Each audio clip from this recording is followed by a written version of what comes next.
नमस्कार, स्वागत है आज के इस नए विश्लेषण में। आज हम सीधे वर्क साइट की एक ऐसी लाइफलाइन पर बात करेंगे जिसके बिना बड़े निर्माण की कल्पना भी नहीं की जा सकती, और वो है स्कैफोल्डिंग। अक्सर लोग इसे सिर्फ लोहे और लकड़ी का एक साधारण ढांचा समझ लेते हैं, राइट? पर सच्चाई ये है कि ये अपने आप में एक पूरी इंजीनियरिंग है। किसी भी वर्क साइट पर पूरी सुरक्षा सुनिश्चित करने के लिए एक स्कैफोल्ड के पूरे लाइफ साइकिल को समझना बहुत जरूरी है, यानी उसके बनने से लेकर उसके हटने तक का सफर। तो चलिए बिना देरी किए शुरू करते हैं। आज की इस चर्चा का रोड मैप बिल्कुल क्लियर है।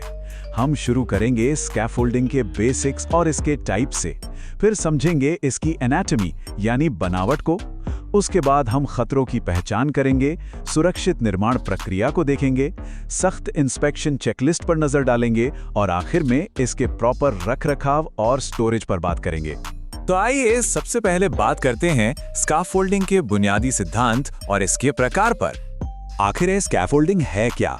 आसान भाषा में कहें तो ऊंचाई पर सुरक्षित ढंग से काम करने के लिए बनाए गए टेम्पररी प्लेटफॉर्म्स को ही स्कैफोल्डिंग कहते हैं।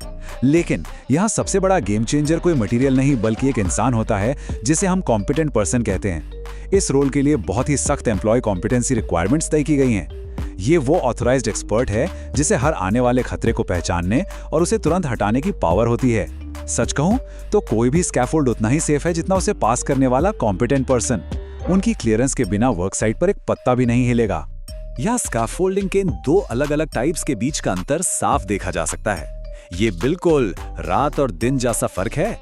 एक तरफ हमारे पास traditional tube and coupler system है जो पूरी तरह से इसे बनाने वाले वर्कर की स्किल पर डिपेंड करता है। दूसरी तरफ आधुनिक मॉड्यूलर सिस्टम्स हैं जैसे कप लॉक और क्विक स्टेज। ये मॉडर्न सिस्टम सच में कमाल है क्योंकि इनके पुर्जे पहले से ही लॉक होने के लिए डिजाइन किए जाते हैं। इससे टाइम भी बचता है, स्टेबिलिटी भी मिलती है और मानवीय भूल यानी ह्यूमन एरर की गुंजाइश न के बराबर हो जाती है। अब चलते हैं हमारे दूसरे पड़ाव की तरफ, स्कैफोल्ड की बनावट।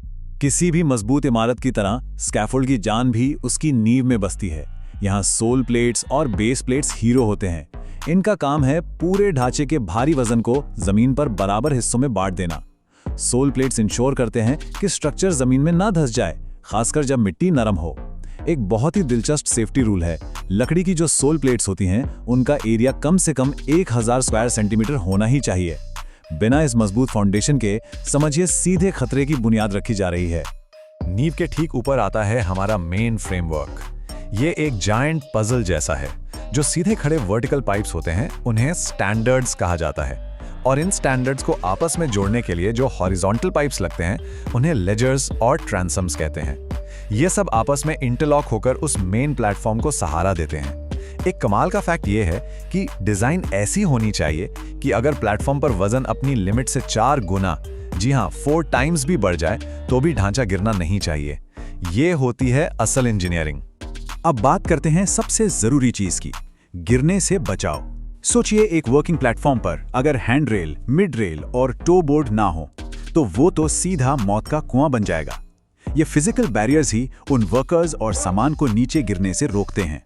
अगर ये ठीक से फिक्स्ड हैं तो किसी फॉल अरेस्ट इक्विपमेंट की जरूरत ही नहीं पड़ेगी। लेकिन एक बात बिल्कुल क्लियर है, इन सॉलिड आयरन रेल्स की जगह कोई पतली मनीला रोप या वायर स्लिंग का इस्तेमाल स्ट्रिक्टली मना है।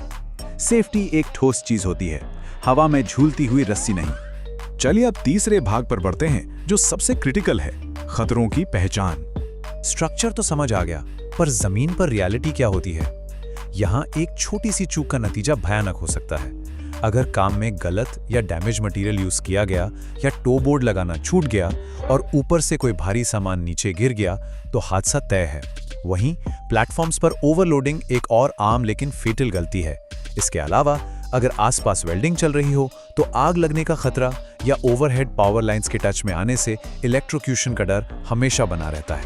इन्हीं इमरजेंसी सिचुएशन से निपटने के लिए एक सॉलिड इमरजेंसी प्लानिंग और इवैक्यूएशन रूट्स वर्क साइट पर हमेशा रेडी होना अनिवार्य है। तो इन खतरों से आखिर बचा कैसे जाए, ये हम देखेंगे भाग 4 में, सुरक्षित निर्माण प्रक्रिया।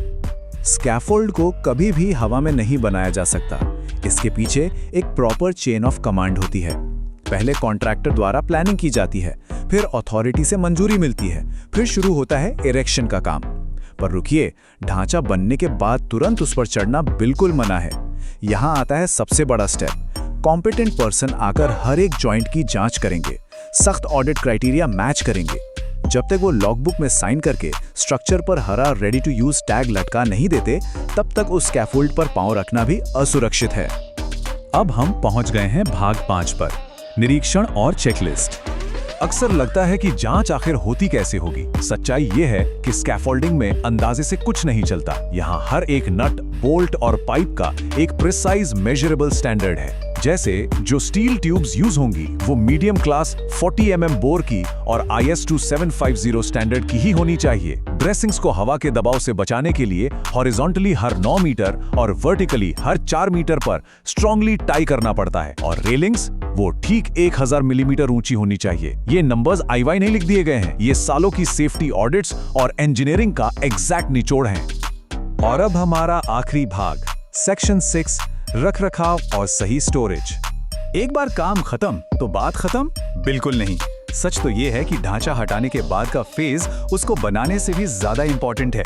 यहाँ सबसे बड़ा गोल्डन रूल ये है कि फ्रेश और सही मटेरियल्स को कभी भी डैमेज्ड या खराब मटेरियल्स के साथ मिक्स नहीं करना है। सभी स्टोर्ड मटेरियल्स पर ठीक से आइडेंटिफिकेशन टैग्स लगे होने चाहिए।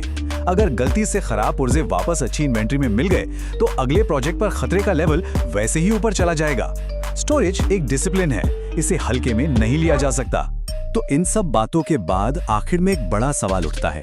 अगर सिर्फ एक गलत हिस्सा या एक टूटा हुआ बोल्ट पूरे के पूरे स्कैफोल्डिंग सिस्टम को ताश के पत्तों की तरह गिरा सकता है, तो क्या वर्क साइट्स का इंस्पेक्शन कल्चर सच में हर एक टैग और हर एक चेकलिस्ट को लाइफ एंड डेथ का मैटर मानता है? सुरक्षा कोई ऐसी चीज नहीं है जिसे पेपर पर टिक करके छोड़ दिया जाए। ये एक कंटिन्यूअस आदत है, एक कल्चर है। आज के इस विश्लेषण का यही मकसद था कि हम सब इस स्कैफोल्डिंग के ढांचे की रियल वैल्यू को समझें। उम्मीद है ये जानकारी आगे चलकर बहुत काम आएगी। आज के लिए बस इतना ही। जुड़े रहने के लिए धन्यवाद।